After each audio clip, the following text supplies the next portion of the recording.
하나님의 말씀은 헛된 인생의 소망과 심판이라는 제목의 말씀입니다.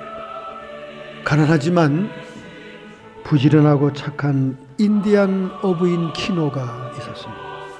그의 아내의 이름은 주안나.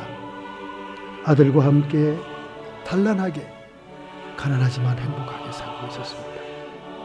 그러던 어느 날 그만 그의 아들이 전갈에 물리게 되었습니다.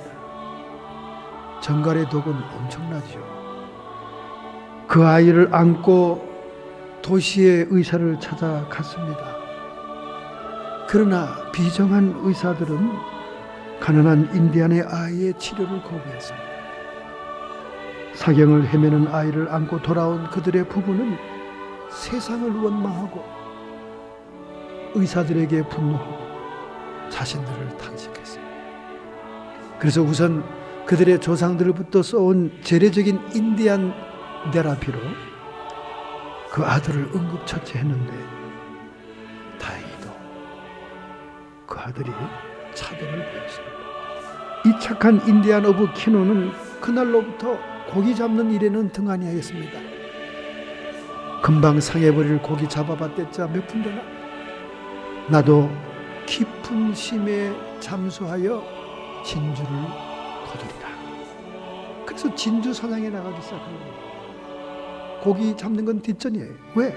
돈이 돼야 자식도 살릴 수 있다는 생각을 하는데, 그래서 그는 물안경 하나를 쓰고 맨몸으로 깊은 심에 심호흡을 하고 3분 간격으로 들어갔다 나갔다 하면서 진주를 거두기 시작합니다. 그런데 놀라운 것은 정말 이 지구상에서 두 번 다시 볼 수 없는 거대한 조개를 만납니다. 진주조개가 있어요. 여러분, 이 대양은 말이죠, 엄청나게 크기 때문에 우리 인간의 상상을 뛰어넘는 물체들이 있어요. 거대한 물체들이 있어요. 조개도 수백 수천 년을 살았기 때문에 어마어마한 조개가 있어요. 그 조개를 그물망으로 건져 올려서 해변가로 나갔습니다. 그리고 망치와 끌로 그 조개의 입을 여느라고 반나절을 소비합니다. 드디어 조개의 입을 열었더니 야구공만한 진주가 나옵니다. 이 소문이 온 동네에 그것을 지켜보던 사람들로 통해서 퍼져나간 거예요. 치료를 거부하던 의사도 소문을 들었습니다. 키노의 아이는 내 환자라고 뒤늦게 연락이 오기 시작합니다. 거짓대들은 이제 한 번은 최소한 음식을 맛있게 먹을 수 있겠다고 때를 지어 낄낄거리면서 그 동네로 몰려오기 시작했습니다. 이른 도시의 진풍경과는 달리 그들의 부부는 마냥 즐겁기만 했습니다. 그러나 그날 밤부터 교회안들의 괴롭힘을 받기 시작하는 거예요. 마치 현대 복권을 당첨되면 온갖 자선단체에서 전화하고 전화를 끊어버리면 문간에 기다리고 있는 것처럼 교회안이 습격을 하는 거예요. 이렇게 사람들로부터 괴로움을 당한 모습을 본 주안나는 그 진주를 몰래 바다에 던져버리려고 가지고 나가다가 남편 키노에게 들키고 맙니다. 그래서 남편이 아내를 설득하는 거예요. 여보, 그걸 내가 어떻게 심해서 호흡을 멈춰가면서 잡은 건데 그걸 그렇게 허무하게 바다에 다시 던지려고 그러시오. 아니요, 이것 때문에 사람들의 시선이 우리에게 모이고 교환들이 습격하지 않습니까? 돌아오는 길에 교환의 습격을 받습니다. 그 진주를 빼앗기지 않으려고 키노는 있는 힘을 다 격투해서 교환을 때려눕혀 죽게 만들었어요. 그들은 그 마을을 떠나기로 결심합니다. 그리고 타고 갈 큰 배에는 벌써 구멍을 뚫어놓고 집은 불태워버렸습니다. 그리고 그들은 사람들이 모르는 산으로 피하기 위해서 가는데 3명의 악당들이 그들을 쫓아옵니다. 또 격투가 벌어집니다. 키노는 그들에게 부상을 입히고 한 사람을 또 죽입니다. 그러나 격투 중에 그만 총을 오발하여서 자신의 아들을 죽이고 맙니다. 아들은 그토록 그를 사랑하는 아버지의 오발탄에 맞아서 비명해 죽었습니다. 정신이 나가고 넋이 나간 부부는 다시 잿더미가 되어 있는 오막살이 터전에 돌아와서 그들이 감춰놓던 진주를 내려다보면서 진주의 황홀한 빛깔이 자신들을 저주하는 빛처럼 생각이 되었습니다. 마침내 키노는 비장한 결심을 했어요. 그 진주를 가지고 배를 타고 나가면서 바다에다가 던져버렸습니다. 영롱한 빛을 토하며 찬란했던 진주는 영원히 검고 푸른 바닷물 속으로 소리 없이 잠겨버렸습니다. 여러분, 이 이야기가 너무 극단적으로 보입니까? 이 이야기는 미국이 가장 자랑스럽게 여기는 노벨 수상 문학가 존 스타인백의 진주라는 단편 소설입니다. 여러분과 제가 이 동네에 살고 있지만은 관심이 없는 존 스타인백은 외부인들에게는 이 베이 에리아를 방문하게 되는 동기를 만들어줍니다. 우리가 살고 있는 이 지역에 영예롭게도 존 스타인백의 기념관이 있잖아요. 이 살리나스에 가면 그의 옛날 집이 있고요. 지금은 관광센터, 방문센터를 만들어서 너무 잘 만들어 놨습니다. 꼭 어린아이들과 함께 여러분 방문해 볼 필요가 있어요. 존 스타인이 에덴의 동쪽을 쓴 그 모든 무대와 배경이 몬트레이잖아요. 몬트레이. 그 에덴의 동쪽이 여러분 봤겠지만은 마치 사진을 찍어 놓은 것처럼 그 글을 읽으면 내가 그 사건과 인물의 주인공처럼 느껴질 정도로 미술로 얘기하면 사실주의 화가처럼 잘 묘사하는 대단한 문학가죠. 미국이 자랑하는 존 스타인백의 단편입니다. 남들이 갖지 못했던 영롱한 진주, 그 보배가 그 가정에 불행을 가져오게 되었다 하는 그런 얘기입니다. 이와 비슷한 탄식을 하고 있는 사람이 있습니다. 그는 누굽니까?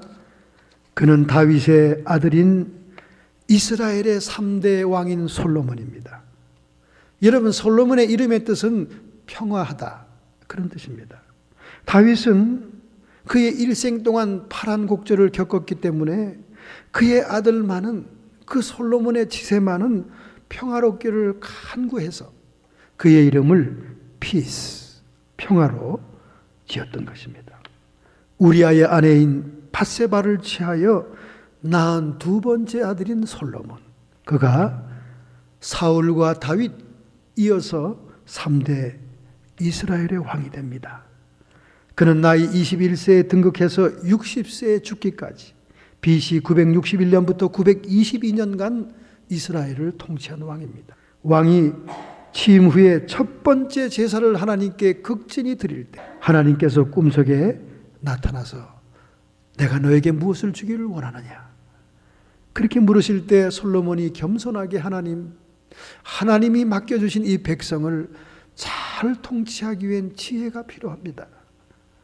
너무나 하나님이 기뻤어요. 먼저 그의 나라와 의를 구하는 이 솔로몬에게 지혜 플러스 부귀영화를 허락합니다. 그래서 하나님의 택한 나라 이스라엘의 역사상 가장 부강하고 가장 부유한, 예수님까지도 솔로몬의 영화를 언급할 정도의, 이전에도 이후에도 이와 같은 영광이 없었다는 칭찬이 있을 정도의 솔로몬 왕국이었어요. 하나님이 주시면 이렇다는 거죠. 그래서 그 지혜의 샘플이 여러분 잘 아는 두 여인 사건 아닙니까? 창녀 두 여자가 한 여인이 아기를 낳았었는데 그 아기 낳은 게 너무나 부러워서 그만 그 아기를 훔쳐가잖아요. 동료가 훔쳐갑니다. 그 서로 자기 아기라고 우기니까 이거 뭐 어떻게 그들을 같이 생활도 안 했는데 어떻게 알겠어요? 근데 솔로몬이 하나님의 지혜로 해결하지 않습니까? 그래, 나는 분별이 안 된다. 그러니 이 아이를 반토막 내서 반쪽씩 가져라. 그렇게 선포하니까 사시나무 떨듯이 떨면서 진짜 엄마가 아이고 나는 안 갖겠습니다. 그러니 이 여자에게 주시오. 모성애를 통한 재판을 하잖아요. 아기를 반쪽으로 나눠 죽이려고 하니까 진짜 어머니는 양보하겠다는 거 아닙니까? 아이를 살리려고. 결국은 양보한 여인에게 그 아이의 어미임이 확인되어서 돌아가게 되지 않습니까? 이렇게 솔로몬은 출발은 좋았어요. 다윗 아비의 신앙이 이어져 온 거죠. 그러나 21살입니다, 여러분. 21살의 젊은 혈기가 방정한 사람에게 부귀영화가 오니까 그는 정욕으로, 세상 쾌락으로, 욕심으로 살게 됐던 거예요.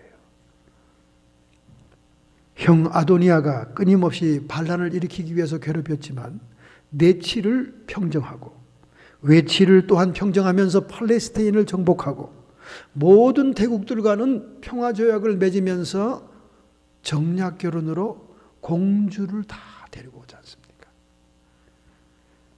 애굽의 바로 왕의 공주로부터 시작해서 시돈의 여신 아스다롯, 암몬의 밀곰과 몰록, 그리고 모압의 금오스 신까지 여인들이 친정에서 섬기던 모든 우상을 가지고 오는데 그 여인들과 함께 교제하기 위해서 그는 여호와의 신앙을 떠나게 돼 우상 숭배에 빠지게 되면서 처첩 1000명입니다.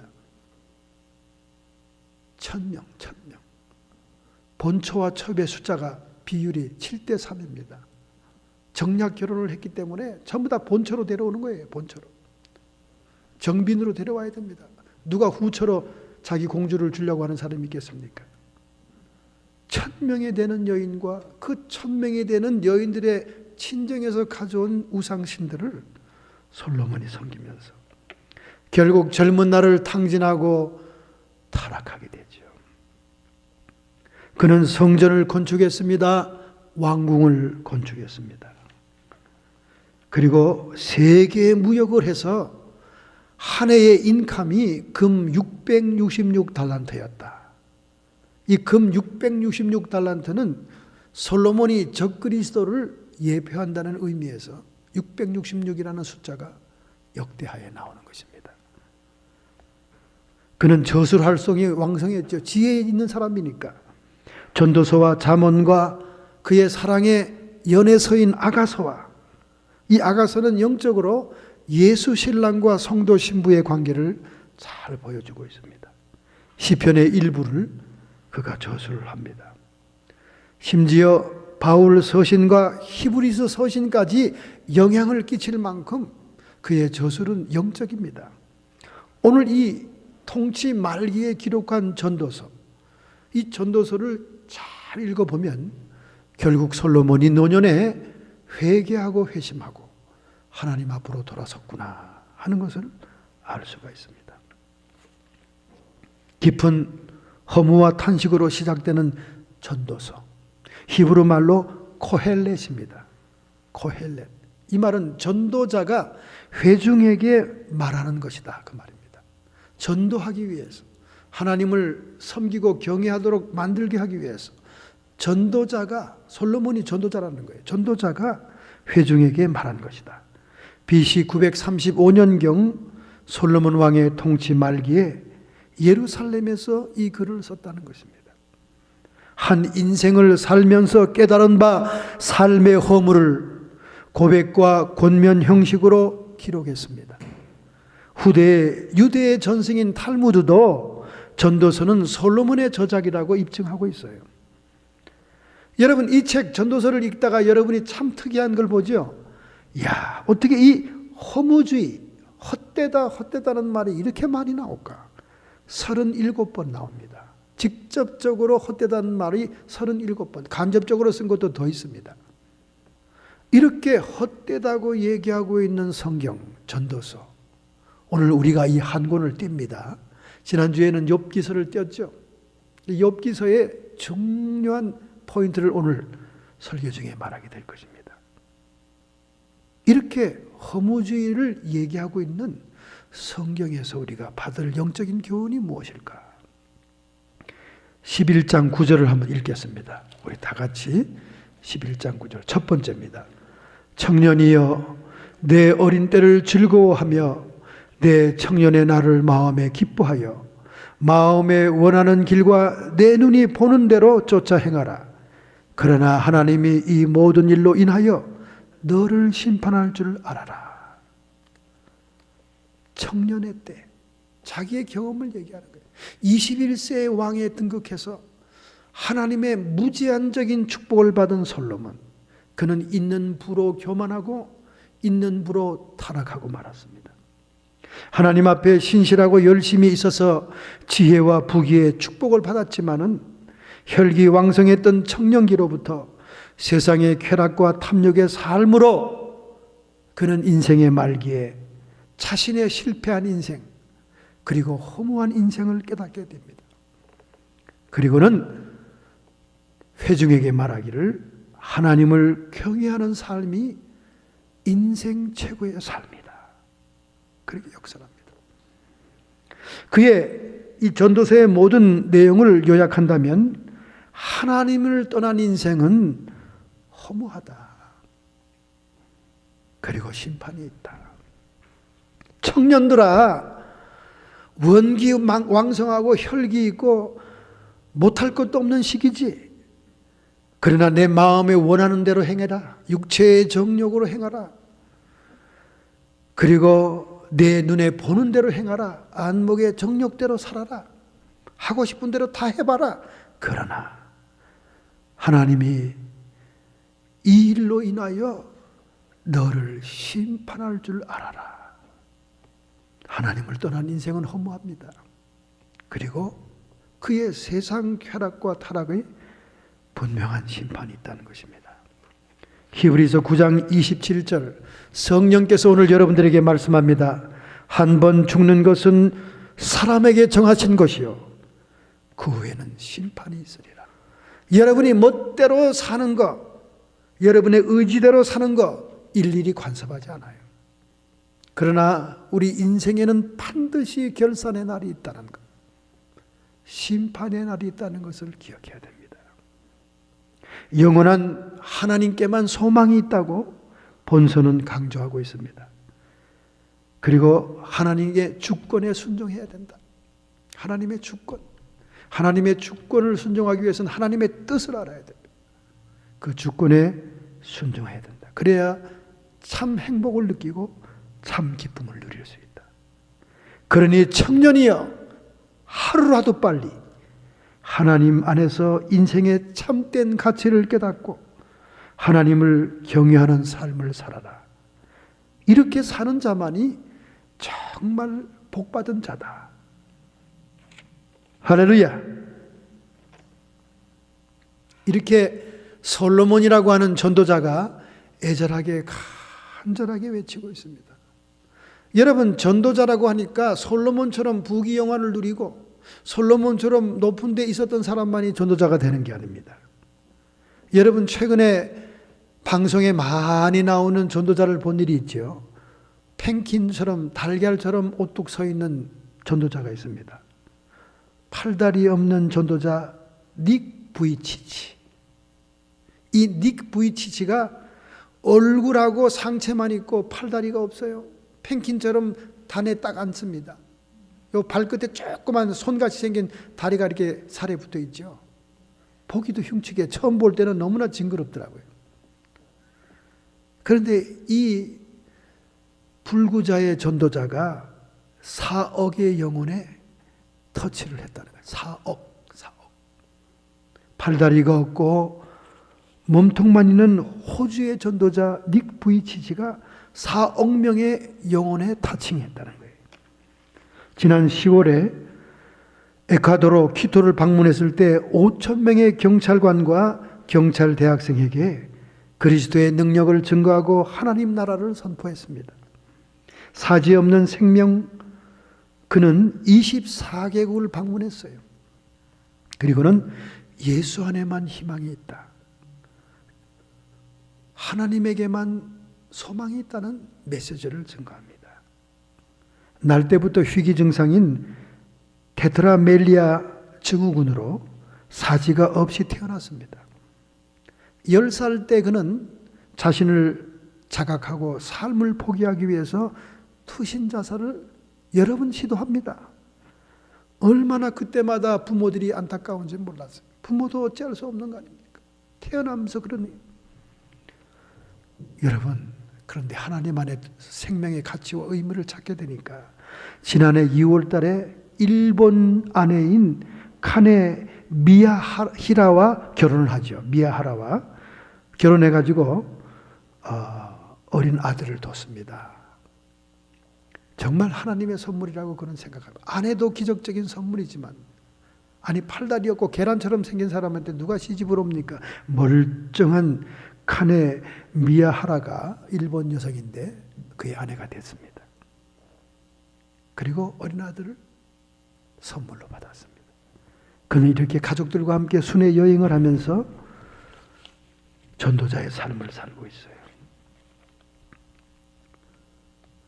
그는 베트남의 호치민시에서 3만 명을 전도했습니다.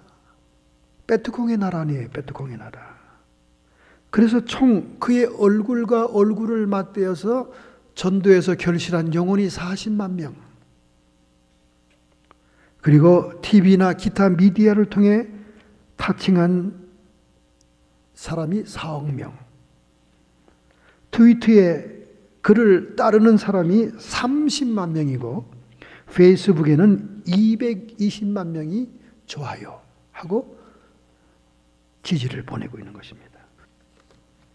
솔로몬만 하나님을 경외하라는 전도자의 역할을 할 수 있는 게 아닙니다. 여러분과 제가 사지가 멀쩡하고 오장육부가 튼튼한데 어찌 전도를 멈출 수 있겠습니까? 청년들이여, 하루라도 빨리 하나님께 돌아와 하나님을 경외하는 인생이 가장 가치 있고 행복한 인생이다. 여러분의 생애의 경험과 간증을 주변에 나누고 쉐어할 때 그것이 역사하는 것은 성령님의 목입니다. 하나님이 성령을 통해 권능으로 바위돌 같고 아집에 뭉쳐있고 자아가 깨지 않는 불신자들을 하나님 앞으로 인도할 수 있을 줄로 믿습니다. 할렐루야. 12장 1절 너는 청년의 때 곧 곤고한 날이 이르기 전 나는 아무나기 없다고 할 해가 가까기 전에 너의 창조자를 기억해라. 청년이 노년이 되어서 곤고하고 아무 낙이 없다. 그렇게 되기 전에 하루라도 빨리 하나님께 돌아오라고 말입니다. 우리 삶에 가장 소중한 시간을 드려라 그 말이에요. 젊고 혈기왕성하고 건강할 때, 정신이 맑을 때, 힘이 붙이지 않을 때 하나님께 나와 하나님 나라 위해서 헌신하고 봉사해라. 그런 뜻이죠. 그리고 노년이 되면요, conversion, 회개하고 회심하기가 어렵습니다.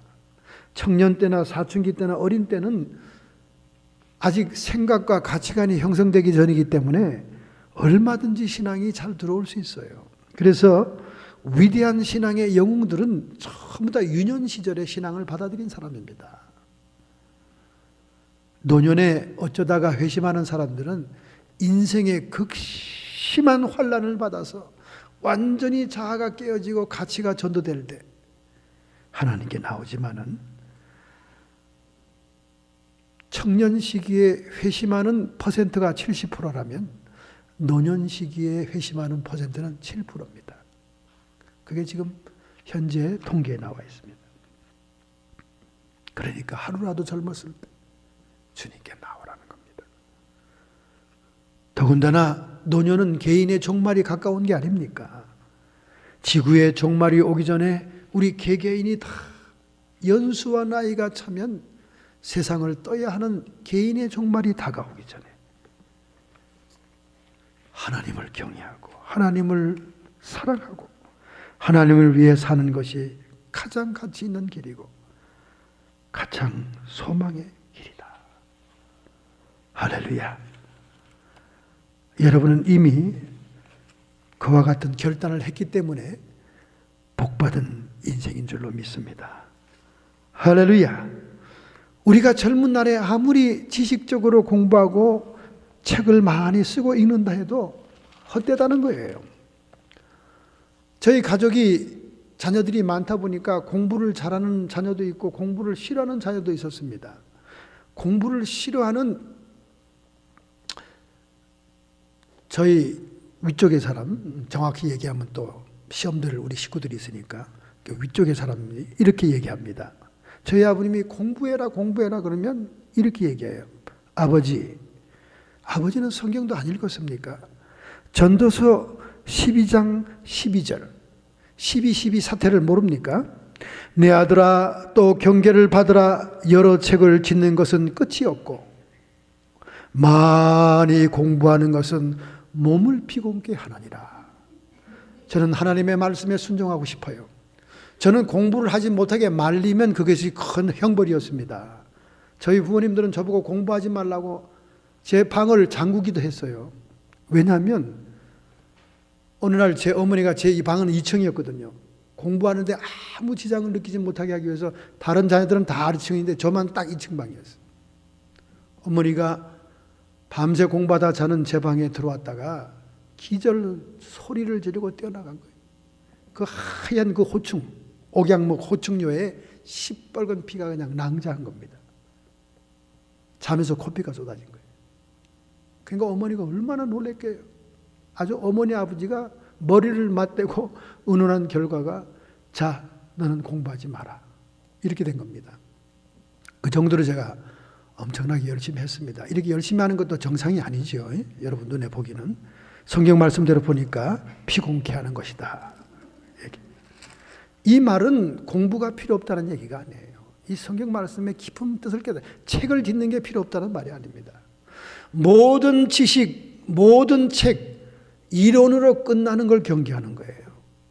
솔로몬이 많은 지식이 있었지만은 그 지식대로 살아보지 못하고 젊은 날을 세상 쾌락과 정욕대로 살고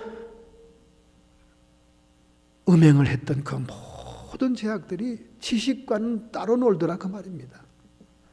오늘 여러분과 저희 알고 있는 지식들은 행동으로 옮겨지는, 실천으로 옮겨지는, 몸으로 행하는 것이 된다 그 말입니다. 그것을 강조하려고 전도서 끝에 말해놓은 것입니다. 할렐루야. 세상 지식은 상대적입니다. 세상 지식은 상대적이에요. 세상의 현상, 변하는 모든 세계의 현상들을 공부하고 연구한 것입니다. 서양의 실증주의 철학자 꽁트는 말하기를 아는 것이 힘이다. 그렇게 얘기했습니다. 그 아는 것으로 끝나면 힘이 안 되지요. 히브리 말처럼 안다는 말은 야다, 경험한다는 뜻으로 체험하고 행동에 옮겨야죠. 제3의 물결을 쓴 전 세계적으로 유명한 엘빈 토플러는 말하기를 미래의 권력 이동은 정보 많이 가진 사람에게 옮겨지게 된다. 그렇게 얘기했습니다. 이것도 지식을 얘기하는 거죠. 그러나 그 지식이 우리 삶 속에, 생활 속에 효율적으로 역사하는 양식이 되지 않는다면 아무 소용이 없는 겁니다. 지식은 상대적인 것이죠. 그리고 불가지의 세계에 대해서는 모릅니다. invisible world, 보이지 않는 세계에 대해서는 이 세상 지식은 몰라요. 여러분, 욥기서 41장에 지난주에 메인 포인트 하나를 제가 미싱했습니다. 41장에 느닷없이 세상 피조물 가운데 악어를 등장시키잖아요. 악어. 아니면 그렇게 아름다운 동물도 많은데 루돌프 사슴코도 있고 또 재주 많은 잔나비 원숭이도 있고 아름다운 공작도 있는데 해필이면 악어를 들어서 네가 악어를 이길 수 있니? 그 악어의 힘을 당할 수 있어? 이렇게 41장에 하나님의 두 번째 음성으로 얘기한 이유가 있어요. 사탄을 얘기하려고 그랬던 거예요. 여러분 41장을 자세히 읽어보면요, 그게 세상에 기어다니는 악어가 아닙니다. 용을 보여줍니다. 용. 입에서는 불이 나오고 코에서는 김이 나오고 용을 보여주는 거예요. 용 같은 사탄의 존재를 얘기하고 있는 겁니다. 그것을 성경에 리워야단이라고 그래요. 리워야단. 물속에 있는 사탄의 존재. 용. 리워야단. 하나님이 욥의 시험의 원인 가운데 하나가 사탄의 시험이라는 것을 알려주고 싶어서 사탄을 보이는 형상 괴물 같은 악어에게 은유적으로 얘기를 했습니다. 그러나 그 시대에는 예수 그리스도가 십자가에서 구속을 완성한 시기가 아니기 때문에 하나님의 권세로 사탄을 대적할 힘이 인간에게 없었기에 그냥 이런 사탄의 존재가 있다는 것만 악어에 비유해서 말했을 뿐인 겁니다. 오늘날처럼 영적인 전쟁, 예수 그리스도가 권세를 회복해서 우리에게 위임했기 때문에 우리가 가는 길 앞에 귀신이 스스로 자기를 드러내는 그런 시대는 예수 그리스도 신약 시대와 구속을 완성한 이후인 것입니다. 할렐루야. 하늘로부터 땅으로 쫓김을 받은 시대, 이 시대에만 정말로 영적인 전쟁을 승리할 수 있기 때문에 네가 사탄의 존재를 알아도 싸워 이길 힘이 없다는 것을 41장에 계속 얘기하고 있는 것입니다. 이처럼 세상 지식은 불가지의 세계, 인비지블 월드를 언급할 수가 없어요. 그렇기 때문에 세상 지식은 불완전한 겁니다. 우리 젊은 청년의 때에 세상의 학문을 배우고 세상의 지식을 습득하지만은 그것만으로는 우리 인생의 행복과 참 기쁨을 보장할 수가 없다는 것입니다. 그래서 여러분 주변의 청년들에게 하루라도 빨리 우리 하나님을 경외하는 인생, 하나님의 주권에 복종하고 순종하는 인생을 살도록 격려하고 독려해야 됩니다, 여러분. 한국에는 고3만 되면 야야야 교회 잠깐 쉬어라. 교회 잠깐 쉬어. 고3만 되면 무슨 큰 벼슬을 하고 귀족이 됐는지 교회도 못 나가게 합니다. 그것도 장로, 권사, 안수 집사의 자녀들이 그래요. 심지어 목사님 가정까지도 교회는 대강 해라. 고3 때는 그렇다고 말이죠. 여러분 옳은 일이 아니에요. 옳은 일이 아닙니다. 하나님이 축복하시면 내가 준비한 공부가 오병이어와 같아도 능히 합격하고 능히 수능 시험에 많은 점수를 줄 수 있는 하나님의 역사가 있습니다. 할렐루야. 전혀 공부하지 않고 나태하고 게으르고 지멋대로 살고 합격시켜 주진 않아요. 자기가 인간으로서의 최선과 성실성을 하나님께 드릴 때 그 받은 바 오병이어를 통해서 놀라운 기적을 일으키는 거예요. 저는 신학교 다닐 때 공부할 때 많이 그런 축복을 받았습니다. 제가 밤새 코피를 터뜨리면서 온 수학과 온 영어를 다 정복해도 시험 때 보면 엉뚱한 문제가 나오거든요. 엉뚱한 문제가 나옵니다. 그러면 공부한 게 무슨 소용입니까? 그리고 당일치기로 벽치기로 그냥 초치기로 공부한 애들이 우연히 맞아떨어지면 걔들이 점수가 더 잘 나오는 거예요. 전교의 1등을 유지하기가 쉽지 않습니다, 여러분.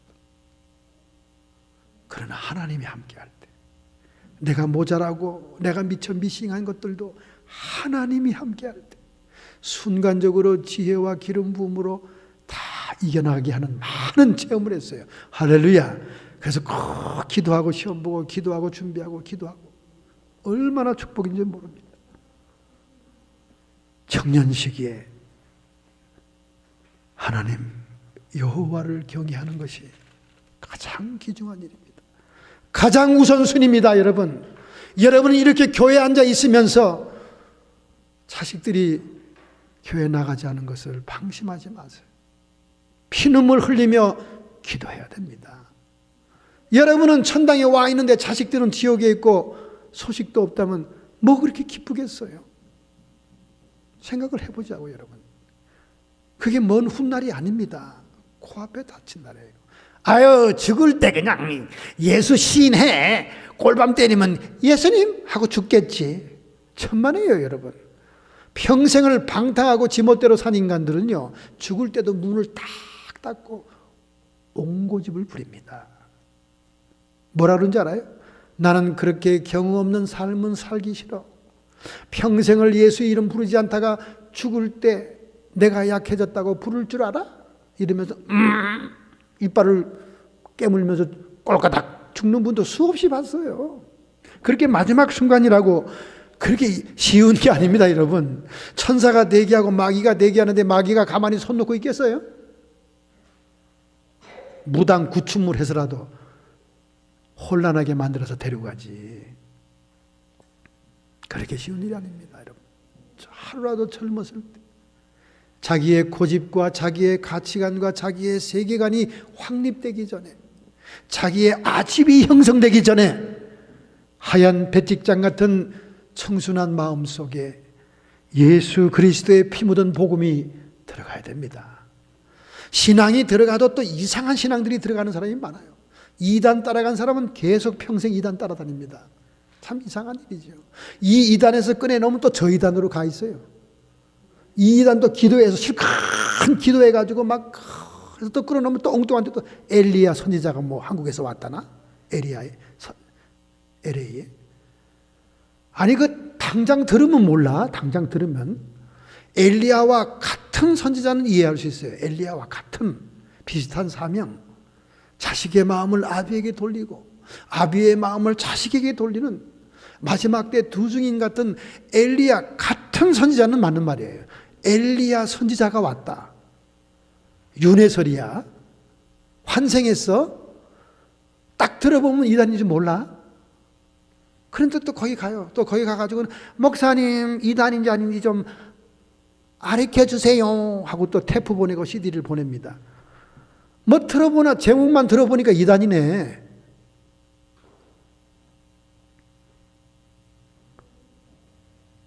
자기를 깨트릴 수 있는 나이에, 청년의 때에 주님 앞에 돌아와야 됩니다. 두 번째는 12장 7절입니다. 전도서 12장 7절을 노년의 시기 우리 다 같이 한번 보겠습니다. 흙은 여전히 땅으로 돌아가고 신은 그 주신 하나님께로 돌아가기 전에 기억하라. 전도자가 가로되 헛되고 헛되도다. 모든 것이 헛되도다. 37번 헛되다고 얘기합니다. 자기의 정력을 따라 자기의 쾌락을 따라 자기의 안목의 정력을 따라 살았던 모든 인생들은 헛된 것이었습니다. 그리고 노년이 되고 원욕이 그치니 모든 것이 더욱더 헛됐습니다. 곤고한 날이 이르기 전, 이 노년에 대한 특징을 오늘 본문이 많이 얘기하고 있죠. 해와 빛과 달과 별이 어둡기 전, 이건 종말의 때 해도 어두워지고 달도 붉어집니다. 자연현상이죠. 그러나 개인 종말에는 어떻습니까? 눈이 침침해지잖아요. 눈이 침침해져. 한 40이 딱 넘어가니까 눈이 침침해져서 조명이 왜 이렇게 어두워? 교회가 어두워지고요. 집이 어두워지더라고요. 그래서 점점 집에 막 크게 켜놓지 않으면 침침해지더라고요. 비 위에 구름이 다시 일어나기 전에 삶의 기쁨이 쇠퇴하고 어두운 날이 온다는 겁니다. 집을 지키는 자들이 떤다. 손이 쇠약해서 떨죠. 나이가 들면 이게 손도 막 떨립니다. 힘 있는 자들이 구부러지고 등이 이렇게 척추 협착증에 의해서 휘어지죠. 이렇게 휘어지는 거는 이렇게 구부리면 이게 척추에 고통이 없으니까 자꾸 구부리게 되다가 그게 굳어집니다. 우리 한국의 노인 어른들 농사를 많이 지으니까 다들 구부러지죠. 힘 있는 자들이 구부러지고 맷돌질하는 자들이 적음으로 크실 것. 맷돌질, 그 맷돌질이 얼마나 힘든 일입니까? 노년이 되면 힘이 딸려서 맷돌질도 못합니다. 그죠? 빈대떡도 구워 먹어야 되고 말이죠. 다. 맷돌질하는 거 보면 너무 향수를 느껴요. 근데 이 맷돌질은 치아를 상징합니다. 치아. 이빨이 다 빠져서 제 기능을 못한다. 창들로 내다보는 자가 어두워진다. 눈의 시력이 쇠한다는 것 말이에요. 지금 미국에 있는 우리 노인 어른들은 백내장 수술도 하고 녹내장 수술도 하고 별 수술도 다 하고 쌍꺼풀까지도 하지만은 이 시대에 무슨 그런 수술이 있었겠습니까? 점점 눈에 허영태가 덮이니까 창들로 내다보는 사람들이 잘 보이질 않아요. 길거리 문들이 닫혀집니다. 기력이 딸리고 소음이 들리면 노인들은 깜짝깜짝 놀랍니다. 그래서 자꾸 문을 닫게 되죠. 조용한 걸 원해서. 그래서 노인들 앞에서는 여러분 혈기도 부리지 마시고요. 소리도 빽빽 지르면 안 됩니다. 이게 모든 게 심장이 약해서 불안하고 막 이렇게 초조해집니다. 저도 그런 걸 느껴요. 자꾸 느낍니다. 젊을 때하고는 달라요. 젊은 애들이 막 옆에 지나가고 옆에 있으면 그 기운이 굉장히 딸려요. 제가 딸려. 아이고, 저 기운이 막 씩씩씩. 고등학교 옆에 있는 맥도날드 집에 갔는데 점심시간에 고등학생들이 꽉 찼습니다. 책상에 위에 서 있는 놈, 앉은 놈, 걸터 앉은 놈, 뭐 별애들이, 여자아이 껴안고 있는 놈, 별아이들이 다 있는데 제가 구퉁이 앉아서 커피를 먹는데요. 그 젊은이의 힘이 막 저를 막 밀치더라고요. 얼마나 또 미국 애들이 덩치도 크고 힘도 좋습니까? 노인들 앞에서는 여러분 소리도 지르면 안 돼요. 조용조용 해요. 길거리 문을 닫습니다. 맷돌 소리가 적어진다. 힘이 드니까 맷돌을 더 이상 안 하죠. 이거 어떻게 돌립니까? 그리고 또 치아도 약해져서 입술을 오물거려가며 틀니로 음식을 먹어야 되니까 모든 것이 약해지죠. 새 소리를 인하여 일어난다.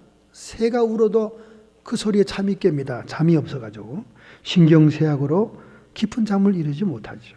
음악하는 여자들이 다 새하여질 것이. 목소리가 마지막까지 늙지 않다가 어느 날 목소리가 갈라지기 시작합니다. 목구멍이 좁아지기 시작하죠. 여러분의 약이 안 넘어갈 정도로 높은 것을 두려워합니다. 숨이 가빠움으로 높은 것을 오르지 못해요. 젊은 아이들은 노인들이 떨면서 높은 것을 막 손잡이 가지고 더듬거리면 그 흉내내고 약을 올리잖아요. 그런 애들이 있습니다. 늙어봐야 합니다. 늙어봐야 알아요. 그 다음에 길에서 놀라죠. 길에서 막 길 가다가 누가 막 뛰어가고 막 넘어지면 깜짝깜짝 놀랐잖아요. 그 다음에 살구나무가 꽃이 핀다. 살구나무 여러분 꽃 핀 거 봤습니까? 살구나무. 지금 이 성경에서 말하는 살구나무는요, 알몬드 나무를 얘기하는 거예요. 우리 한국 사람이 얘기하는 살구나무는 핑크색 꽃입니다. 많이가. 물론 흰 꽃도 있어요. 그런데 알몬드는 거의 다 흰 꽃입니다. 이 흰 꽃이 가장 먼저 피는 꽃이에요. 사케드, 교회를 상징하지요. 이 살구나무가 꽃피고 하얗게 된다가 머리가 한꺼번에 하얗게 됐다가 알몬드 꽃은 또 한꺼번에 떨어져 버려요. 그래서 우리 이 동네에 막 알몬드 밭을 지나가면 한겨울에 한방눈이 내리는 것처럼 꽃이 떨어지잖아요. 우리 노년이 그렇다는 거예요. 그 다음에 조문자들이 오락가락하게 된다. 결국 장례를 치르고 초상을 치른다고 말이죠. 여기 은줄이 풀린다. 이 실버 라인. 저는 은줄에 대해서 영적인 경험을 했습니다. 어떤 죽어가는 사람, 이런 사람들을 위해서 중보기도 하는데 하나님이 그 은줄을 보여줬어요. 은줄은 영과 육이 이어진 것을 얘기하고 하나님과 이어진 것을 얘기합니다. 마치 우리 육신의 어머니 태에서 나올 때 탯줄이 있는 것처럼 말이죠. 이 은줄은 영과 육이 이어지는 실버 라인이 있더라고요. 저도 그거 체험하고 놀랐습니다. 죽어가려고 하는 사람에게, 응급실에 들어가 있는 사람에게 하나님이 응답하기를 내가 아직 은줄을 끊지 않았다 그러더라고요. 은줄, 전도서에 나오는데요, 주님. 그렇다. 그 은줄이 끊어지면 그냥 가는 거예요. 생명이 끊어지는 겁니다. 실버 라인. 아주 중요한 의미가 있어요. 그 다음에 여기 황금 그릇은 자랑스럽던 보무당당하던 우리의 육체를 얘기합니다. 강건하고 건강하던 우리의 육체, 뽀대나고 빛나던 우리의 육체, 돈 들여서 성형했던 우리의 육체, 돈 들여서 훅하지 올렸던 우리의 육체, 이 금그릇이다 그 말이죠. 번쩍번쩍 빛나게 하지 않습니까? 정말 옷 잘 입고 분장 잘하면 빛납니다, 여러분. 남자나 여자나 다 그래요. 그런데 그 금그릇이 깨지잖아요. 금그릇이. 그죠? 금그릇이 깨집니다. 그러니까 우리 아무리 자랑하던 육체도 깨진다 그래요. 그냥 건강을 자랑하는 사람들은 갑자기 심장마비로 죽습니다. 전 미국에서 많이 그런 걸 봤어요. 그런데 만성질환이 있어서 골골거리는 사람들은 90수 100수 하더라고요. 왜 그런지 아세요? 건강을 자랑하는 사람들은 병원을 안 갑니다. 아, 내가 건강한데. 황 목사, 나는 자랑할 거 이 건강밖에 없어.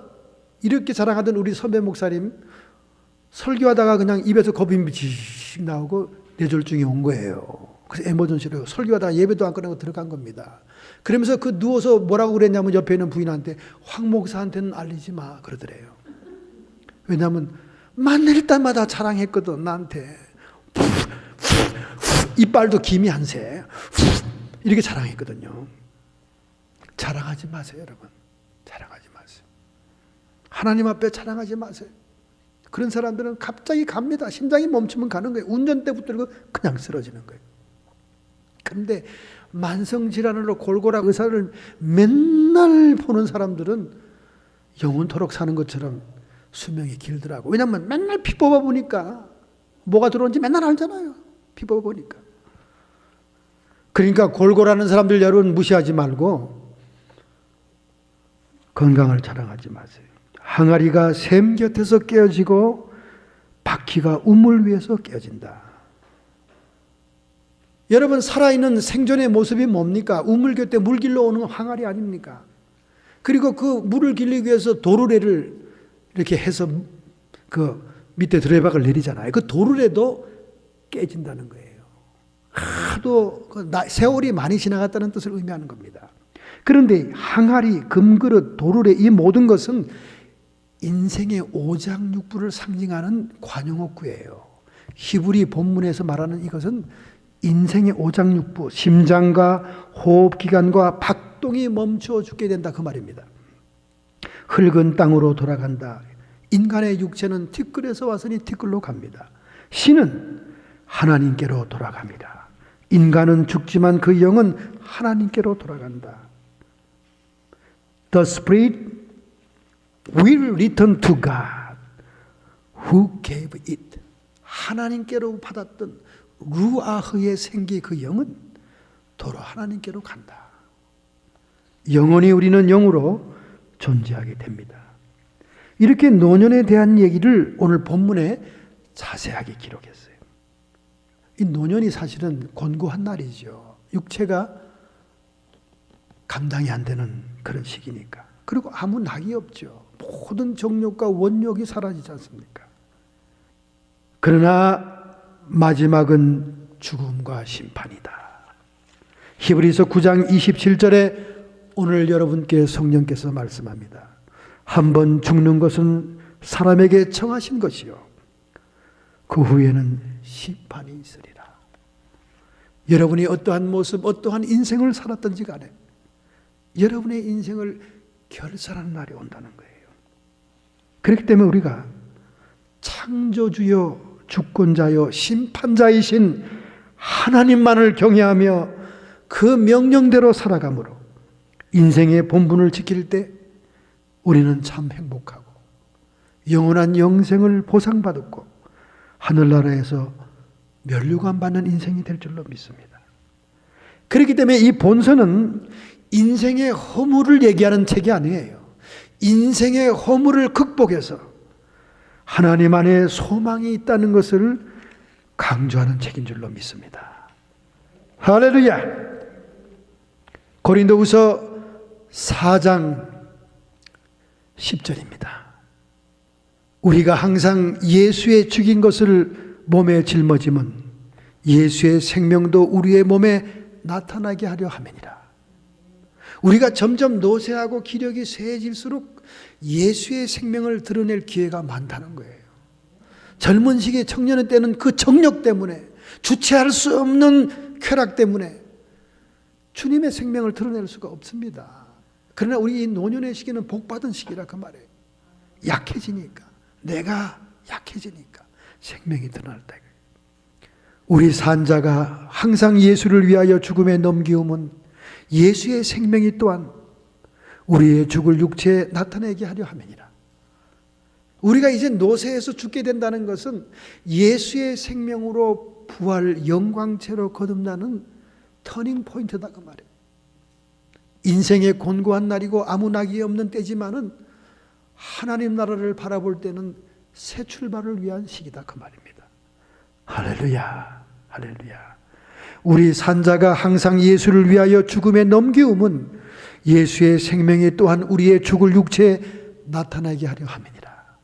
이제 노년 시기에 선 여러분들은 주님의 생명을 나타내는 그런 시기인 줄로 믿습니다. 그런즉 사망은 우리 안에서 역사하고 생명은 너희 안에 역사하느니라. 할렐루야. 기록한 바 내가 믿는 고로 말하였다 한 것 같이 우리가 같은 믿음의 마음을 가졌으니 우리도 믿는 거로 또한 말하노라. 주 예수를 다시 살리시니가 예수와 함께 우리도 다시 살리사 너희와 함께 그 앞에 서게 하실 줄 아노니. 우리가 부활한 영광의 모습으로 주님 앞에 다 서게 된다는 그 말입니다. 여러분, 세상 사람들 앞에 잘 보이려고 애쓰지 마세요. 세상 일가 친척들에게 잘 보이려고 애쓰지 말라고요. 영원히 우리가 설 자리는 주님 앞이라니까. 주님한테 잘 보여야 되는 거예요. 영원히 주님을 뵈야 됩니다. 그런데 여러분, 우리가 부끄러운 구원을 한다거나 영원히 뵐 수도 없는 지옥에 가 있다면 그 인생은 정말로 허무한 인생인 겁니다. 모든 것을 너희를 위하여 하는 것은 은혜 많은 사람의 감사할 것으로 말미암아 더하여 넘쳐나니 하나님께 영광을 돌리게 하려 합니다. 우리의 육체가 약해지고 병들고 떨리고 힘이 풀린다 할지라도 받은 바 하나님께 감사하는 생활을 하자는 거예요. 할렐루야. 그러면 영에서 속사람이 힘을 더하는 겁니다. 그러므로 우리가 낙심하지 아니하노니 겉사람은 후패하나 겉사람은 늙어가지만은 우리의 속은 날로 새롭도다. 할렐루야.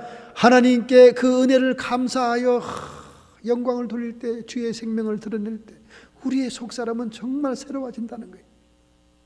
마치 어머니 모태의 태아가 자라나는 것처럼 우리의 속사람이 막 자라나는 거예요.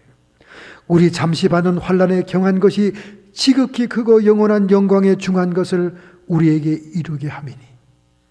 우리가 이 땅에서 받은 환난은 아무것도 아니라는 거예요. 우리가 받을 영원한 영광에 중한 것, 영광에 중한 것, 카보드, 세키나 카보드. 영광은 구름처럼, 안개처럼, 본래는 가벼운 구름인데 임할 때 무겁게 임한다고 말해요. 카보드, 무겁다. 영광에 중한 것, 무게중자입니다. 우리에게 이루게 합니다. 우리가 돌아보는 것은 보이는 것이 아니요 보이지 않는 것이니 보이는 것은 잠깐이요 보이지 않는 것은 영원함이니라. 할렐루야. 보이는 것은 잠깐이래잖아요. 보이는 것은 보이지 않는 것을 위해 산다잖아요. 그러니 여러분, 우리가 이 땅에서 뭘 해야 되겠습니까? 한 임금이 대궐 밖으로 나갔습니다. 신하들과 마을을 순찰하기 위해서 나갔어요. 백성들이 어떻게 사는가? 근데 길거리에서 눈이 띄는 사람이 있습니다. 거지였어요. 거지. 어저께도 채널 13에서 특집 뉴스를 하는데 거지의 인감이 장난이 아니더라니까요. 장난이 아니에요. 그 뉴스에 나온 홈리스가 거지 일을 하는데 말이죠. 직장에서 잘렸답니다. 근데 자기는 페이먼이 좌우지간 2,000불 이상이 한 달에 있어야 된다는 거예요. 그래서 너무나 급하고 그래서 허름한 복장으로 해서 모자를 탁 하고 길거리에 앉았는데, 몫이 좋은데 앉았겠죠. 앉았는데 그 달에 4,000불 이상이 나왔다는 거예요. 4,000불. 야, 오늘 모자를 하나 준비할 사람들이 많아 보이네. 아니, 자기 직장 기껏 한 달 내내 고생해도 2,000불도 뭐 다 해서 페이먼이 답답한데, 아니, 뉴스에서 오직 하면 특집으로 내게 채널 13에서 나왔어요. 어저께 밤에. 4,000불. 지난달에. 이번 달에는 좀 더 올라갈 거라고 전망하는데요. 그러니까 아나운서 앵커맨 이렇게 얘기하더라. 아니, 지난달에는 크리스마스 시즌이니까 아니래. 새해가 되면 착하게 살자 하는 결심을 하기 때문에 더 준다네. 뭐 사람들이 더 준대. 그래서 이번 달에는 6,000불 이상을 자기가 예정하고 있다는 거예요. 이야, 우리가 짐작으로만 알고 있던 홈리스 거지들의 수입이 뉴스에 특집을 다루더라고요. 그러니 임금이 길거리에서 구걸하는 거지를 유심하게 본 거예요. 아니, 저 거지는 도대체 어디서 온 거지인가? 그랬더니 신하가 하는 말이, 아, 저놈은 평생을 거지 노릇하고 있는 겁니다. 그래. 그래서 임금님이 그 앞에 딱 섰습니다. 그랬더니 아래로 쳐다보니 두 손을 딱 내밀고 한 분 주시오. 그러는 거예요. 임금이 웃으면서 얘야, 먼저 네가 나한테 뭘 주면 나도 네가 준 만큼 내가 주마. 그러니까 그지가 평생 구걸만 했기 때문에 아니 이 사람 생긴 건 멀쩡하게 생긴 사람이 헛소리하네. 내가 가진 게 무엇이 있어 줍니까? 그리고 막 따지는 거예요. 얼굴을 붉게 하고. 그때 임금이 툭 웃으면서 너 지금 옆구리에 차 있는 것이 뭐니? 했더니 이거 강냉이 구걸한 겁니다. 아니 이 사람 생긴 거는 멀쩡해서 무슨 뭐 거지 강냉이를 갖다 뺏어 먹으려고 그러나? 그거 좀 줘. 그랬더니 강냉이 한 자루에서 주물럭주물럭 하더니 네 알만 딱 꺼내가지고 손에다 딱 얹어주는 겁니다. 그러니까 임금이 네 알을 먹고 이거 기별이 가겠나 하더니 거지 강냉이 그만큼 받았으면 됐죠. 그러니까 그래 신하한테 이 거지에게 금화 네 입을 주어라. 그래서 강냉이 숫자대도 금화 네 입을 거지가 딸랑 받았습니다. 세상에 보지 못한 금화 아닙니까? 다리가 후들후들 떨리는 거예요. 그리고 임금과 신하 일행은 지나가 버렸습니다. 거지가 그날부터 동냥하고 싶은 마음이 없어진 거예요. 옆구리에 찼던 강냉이 주머니를 꽉 꺼내더니 그냥 길거리에 내팽개치는 거예요. 아유 이 등신아, 강냉이 통짜로 줬으면 금화가 몇 개야? 아유 이 등신 이거. 머리를 친 거예요. 여러분, 하나님이 이 허무한 세상에서 우리에게 물질을 맡긴 것은요, 하나님의 사랑을 전달하고 하라고 주신 겁니다. 믿으시면 아멘 합시다. 누가복음 6장 38절에 예수님께서 친히 말씀합니다. 주라, 그리하면 너희에게 줄 것이니 곧 후이되어 누르고 흔들어 넘치도록 하여 너희에게 안겨주리라. 너희의 헤아리는 그 헤아림으로 너희도 헤아림을 도로 받을 것이니라. 이 말을 시저가 했다면, 이 말을 무슨 세네카가 했다면 까진 건 뭐 인생 경험이고 속담이니까 무시할 수 있지만 천지를 창조하신 하나님의 아들 예수가 친히 말씀한 겁니다. 누가복음 6장 38절 주라, 그리하면 너희에게 돌려줄 것인데 후이되어 누르고 흔들어서. 쌀가게 인색한 상인들은요, 쌀을 흔들어 절대 주지 않습니다. 더 들어가기 때문에. 그런데 예수님은 흔들어 주겠다는 거예요. 대를 흔들어 더 넣어주려고. 흔들어 넘치도록 너희에게 안겨주리라. 우리는 한 손으로 준 걸 안겨준다 그 말이에요. 수백 배 더 준다 그 말입니다. 너희의 헤아리는 카운트하는 그 헤아림으로 너희도 헤아림을 받으라. 너희들이 인색하게 카운트하면 하나님도 인색하게 카운트해 주겠다는 거예요. 강냉이 네 알을 받은 임금처럼 네 개만 주겠다는 거예요. 이 말씀을 사도 바울이 인용합니다. 에베소의 장로들을 불렀어요. 그는 에베소 도시에 들어갈 수 없어서 밀레도라고 하는 변두리에서 그들을 만납니다. 여러분, 사람이 유언적으로 마지막으로 얘기하는 것은 그가 강조하는 가장 중요한 말을 얘기하는 거예요. 사도 바울은 이 밀레도의 장로를 더 이상 만나지 못합니다. 그는 로마에서 참수형을 당하잖아요. 그럼 사도 바울이 마지막으로 장로들에게 무슨 말을 했을까요? 사도행전 20장 35절입니다. 또 주 예수님께서 친히 말씀하시기를 주는 것이 받는 것보다 복이 있느니라 하심을 기억해야 될지니라. 할렐루야. 왜 우리가 주는 것이 받는 것보다 복이 있습니까? 왜 우리가 주기 때문에 그렇습니까? 영혼을 사랑하고 영혼을 구원하기 위해서 하나님의 나라와 의를 이루기 위해 베푸는 사랑이기 때문에 그래요. 우리는 없어질 물질을 던져 그들을 접촉하지만 그들은 영혼이 구원되는 겁니다. 영원한 생명으로 연결됩니다. 그러니 예수님께서 우리에게 돌려질 상이 얼마나 크겠냐 그 말이에요. 할렐루야. 우리 노년의 시기에 이런 마음을 가져야 돼요. 그런데 노년의 시기에 두 부류의 사람을 만납니다. 노인이 되어서 이제 모든 것이 자유롭게 되고 리타이어하게 되니까 겸손해지고 자기를 비운 사람이 있어요. 그래서 젊은이들 교회에서 사람들 만나면 입은 꾹 다물고 있고, 나이 많은 사람들이 입 열면 네레니북에서 넘어올 때부터 시작해서 2박 3일 얘기하니까 젊은이들이 아주 치를 떨잖아요. 그것도 한 번 얘기한 게 아니라 모일 때마다 얘기했기 때문에 입을 뚝 다물어야 돼요. 자꾸를 채우고, 노인들은 지갑만 열어라. 그 세상에 신문에 난 얘기입니다. 지갑만 열어라. 밥값 내주고 대접하고 지갑만 열어라. 그렇게 마음을 비운 노인네가 있는가 하면 노인네가 될수록 욕심이 더한 사람이 있어요. 제가 가라지 세일 얘기를 자꾸 하지만 노인들이 가라지 세일하는 데는 절대 안 갑니다. 왜냐하면 노인들의 물건은 다 사연이 있어요. 다 추억이 있습니다. 다 사연이 있어요. 이거는 우리 죽은 아내가 나랑 같이 가서 샀던 거. 다 사연이 있다는 얘기는 다 값지다는 얘기예요. 그래서 1불짜리가 없어요. 거기는 다 20불, 25불이에요. 근데 젊은 애들은 무조건 쓰레기 때문에 버리는 애들이 버릴 양치고 가라지 세일 하니까 붙은 것이 10센트, 25센트, 1불 이상짜리가 없어요. 그 양복을 제가 1불짜리를 입고 이 채널 26의 샌프란시스코 방송에서 10몇 년을 설교한 거 아닙니까? 우리 조카들이 아유 삼촌 우리랑 가서 그 교수님 양복이라는 1불짜리 아직도 입고 있네 이렇게 얘기하지 않습니까? 노욕을 버려야 돼요, 여러분. 욕심 많은 개 한 마리가 재수 좋게 고기 한 덩어리를 얻었습니다. 너무나 기분이 좋아요. 근데 고기 덩어리가 너무 크니까 길거리에서 먹기는 불안한 거예요.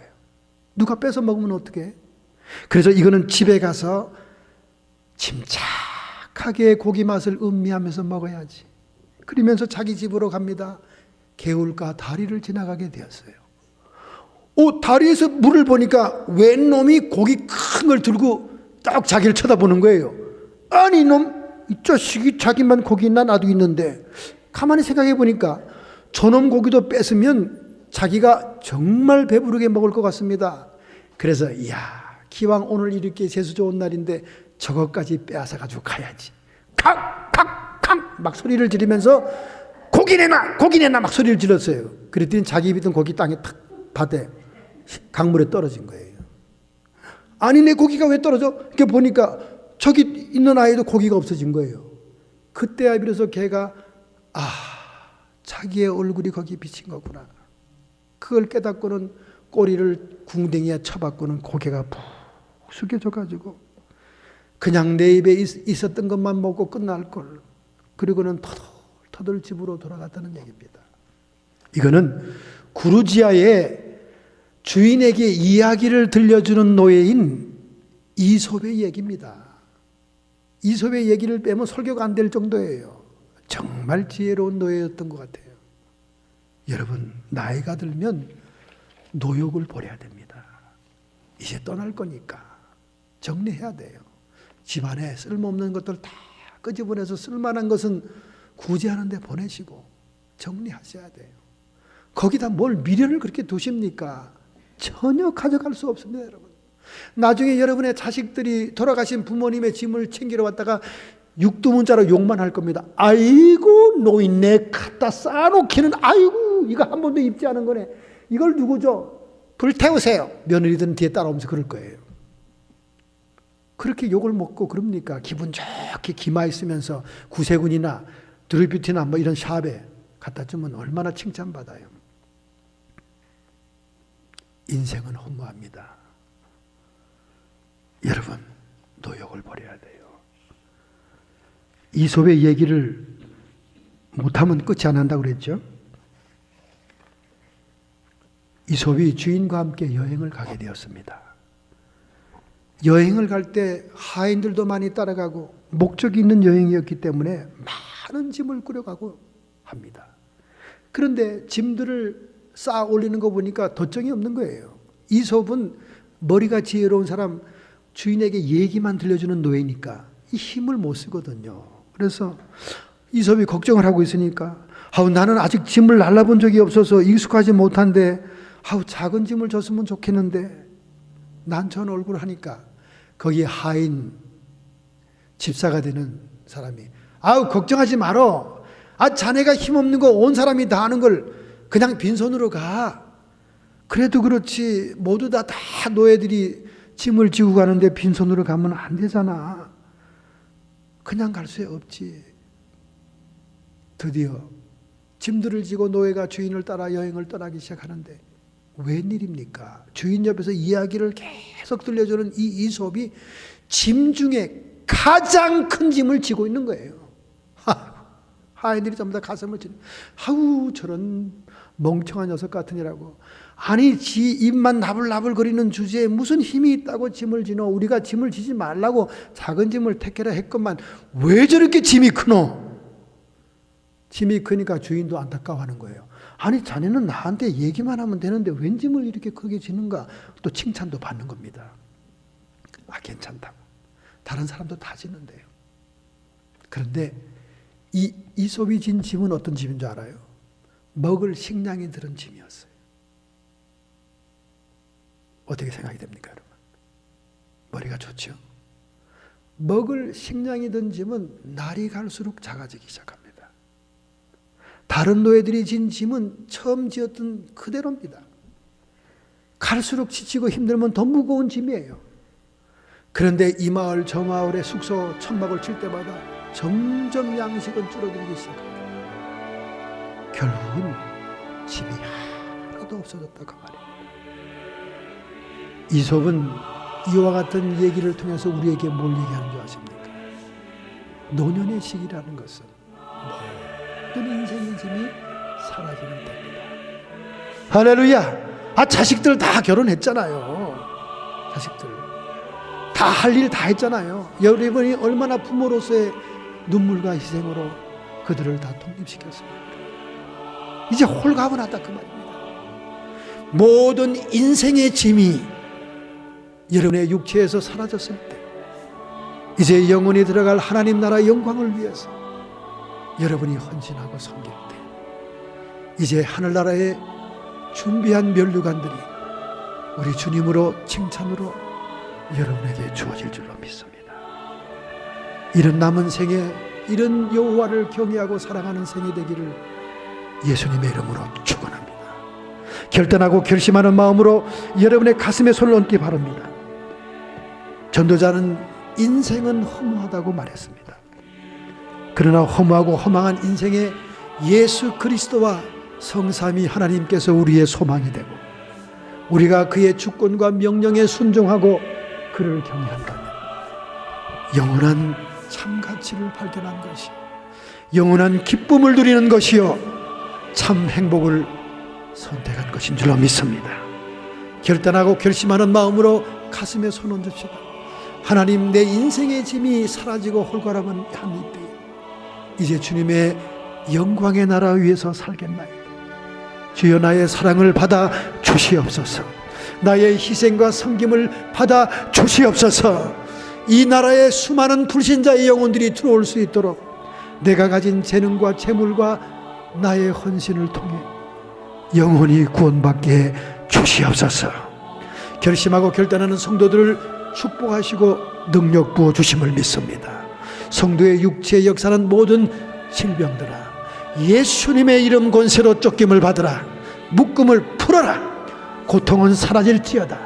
우리의 마음의 염려, 초조, 근심 성령 안에서 평안과 기쁨이 되게 해 주옵시고 끊임없이 우리의 인생의 곤고와 환난을 가져와 방해하고 시험했던 사탄과 귀신의 세력들은 이 시간 예수님의 이름 권세로 명하노니 우리의 육체와 우리의 가정과 사업장과 우리의 자손 손녀들 모든 주변에서 사라질지어다. 저주의 결박은 끊어질지어다. 흉악의 멍에는 사라질지어다. 성령의 기름 부음 하나님의 권능이 이 시간 우리에게 임하소서. 예수님의 이름으로 감사하며 축복하며 기도하옵나이다. 아멘.